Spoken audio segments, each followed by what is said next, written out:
विशाल नामक 40 वर्षीय व्यक्ति 7 माह के बाद अपने भरे पूरे परिवार में लौट रहा था।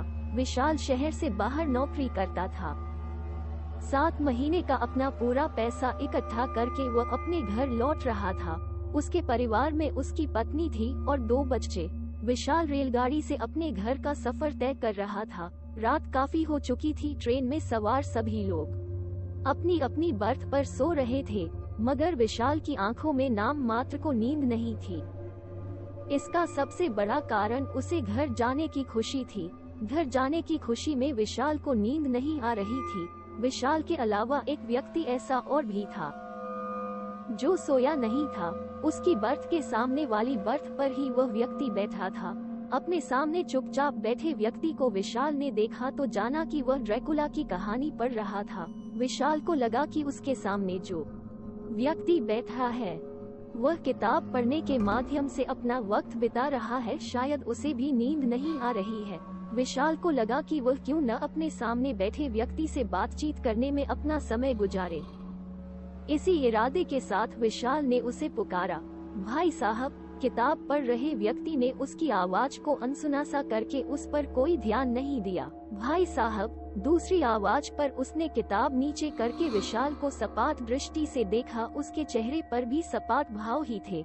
इस बार विशाल तनिक संकोच के साथ बोला, मैंने आपको डिस्टर्ब तो नहीं किया? नहीं, सामने बैठा व्यक्ति सपाट स्वर में बोला। विशाल मुस्कुराकर उससे बातों का सिलसिला जारी रखते हुए बोला, आपका नाम क्या है? सूर्य प्रताप। वह बोला। ओह। विशाल ने हलक से सांस छोड़ते हुए कहा, क्या आप भी अपने घर जा रहे हैं? नहीं, सूर्य प्रताप ने पूर्ववत स्वर में कहा। तो फिर आप अपने घर से कहीं और जा रहे हैं? विशाल ने मुस्कुराते हुए सामान्य स्वर में कहा। प्रताप ने उसे इस नजर से देखा मानो वह कुछ न कहना चाहता हो। विशाल चेहरे से ऐसा प्रकट करने लगा मानो बराबर संकोच कर रहा हो। फिर बोला, मैं आज 7 महीने बाद अपने घर वापस लौट रहा हूँ। अपने परिवार से मिलने की खुशी में मुझे नींद नहीं आ रही है, इसलिए मैंने सोचा थोड़ा आपसे बात ही कर लूं। प्रताप कुछ न बोला। वह उसकी बात पर सिर को इस तरह जुम्बिश देकर रह गया मानो उसकी बात पर सहमति जता रहा हो। प्रताप के हाव भाव से साफ जाहिर था कि वह बात करने के मूड में बिल्कुल नहीं था। वह निरंतर जता रहा था कि जैसे उसे इस समय बात करना बिल्कुल अच्छा न लग रहा हो, मगर आज तो जैसे विशाल चुप रहने के मूड में बिल्कुल नहीं था। वह बातों को बढ़ावा देते हुए बोला, भाई साहब, क्या आप भूत प्रेतों पर विश्वास करते हैं? हाँ। प्रताप अपने छोटे से उत्तर में बात को पूरा किया। मगर कैसे? विशाल बोला। क्या आपने कभी किसी भूत या प्रेत को अपनी आँखों से देखा है? उसके प्रश्न पर प्रताप ने चंद लम्हों तक उसे ध्यान पूर्वक इस तरह देखा मानो उससे बहुत कुछ कहना चाहता हो, मगर ऐसा बिल्कुल नहीं हुआ। कुछ कहने के स्थान पर प्रताप ने किताब अपने चेहरे के सामने की और उसे पढ़ने लगा। विशाल ऐसा देख उलझ गया। उसकी समझ में नहीं आया कि प्रताप ने उसकी बात का कोई जवाब नहीं देकर अपना चेहरा किताब में क्यों छुपा लिया। इस बार विशाल ने भरपूर संकोच भरे स्वर में कहा, आपने मेरी बात का कोई जवाब नहीं दिया। भाई साहब। जवाब के रूप में प्रताप ने अपने चेहरे के आगे लगी किताब हटाई तो उसका बहुत ही भयंकर चेहरा विशाल के सामने आ गया। प्रताप का चेहरा इतना डरावना हो चला था कि यदि कोई मानव उस चेहरे को देखकर अपने प्राण भी गवा बैठता तो हैरानी की बात नहीं थी। उसका डरावना चेहरा देखते ही विशाल की आंखों में मानो दुनिया भर का खौफ सिमट आया था। उसके चेहरे पर हवाइयाँ उड़ने लगी थी। विशाल की दोनों हथेलियां बर्थ से इस तरह सट गई थी मानो उनके सहारे से वह उठकर खड़ा होना चाहता हो। उसकी पीठ पिछले भाग से सट गई थी। हद ये थी उसके खौफजदा रह जाने की कि वह सांस लेने में भी डर रहा था, या फिर ये कहा जाए कि सांसें खुद ही बाहर आते हुए भयभीत थी। यहाँ तक कि उसकी आवाज भी नहीं निकल पा रही थी।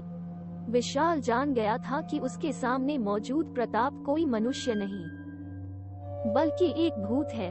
विशाल बेबस रहकर अपने स्थान पर शिवाय बैठे रहने के कुछ न कर सका। उसके सामने बैठा डरावना चेहरे व लंबे लंबे दांत वाला भूत ठहाके लगाकर बोला, अब तुम्हें विश्वास हो चला होगा कि आज के समय में भी भूत प्रेत जैसी चीजें मौजूद है। क्या तुम सचमुच भूत हो? विशाल ने भय से परिपूर्ण स्वर में पूछा। अब भी तुझे यकीन नहीं आया मूर्ख। कोई बात नहीं, मैं जब तेरा खून पीऊंगा तब तुझे यकीन आ जाएगा। नहीं नहीं, मुझे मत मारो। मेरे 2 बच्चे और मेरी पत्नी घर पर मेरे आने की प्रतीक्षा कर रहे हैं। अगर मैं मर गया तो उनका सहारा छिन जाएगा। मुझे जाने दो। कहते हुए विशाल अपने स्थान से सरकने लगा। वह भूत उसे देखकर मुस्कुराता रहा। विशाल भागने के चक्कर में अपने स्थान से फुर्ती के साथ उठा और दौड़ पड़ा। उसी समय भूत ने अपने स्थान पर बैठे रहकर ही दाहिना हाथ उठाया। उसका हाथ लंबा हो गया। वहीं बैठे रहकर उसने भाग रहे विशाल की गर्दन पकड़ ली और उसे अपनी तरफ घसीट लिया।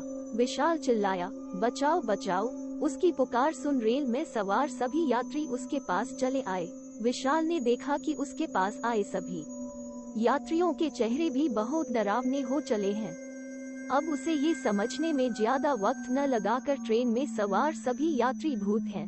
पूरी रेलगाड़ी भूतों से भरी थी। आहिस्ता आहिस्ता विशाल को चारों ओर से भूतों ने घेर लिया। इस चक्रव्यूह में फंसने के बाद विशाल का हार्ट अटैक हो गया। इसी के साथ सारे भूत विशाल का खून पीने के साथ साथ उसकी बोटी बोटी तक नोच कर खा गए।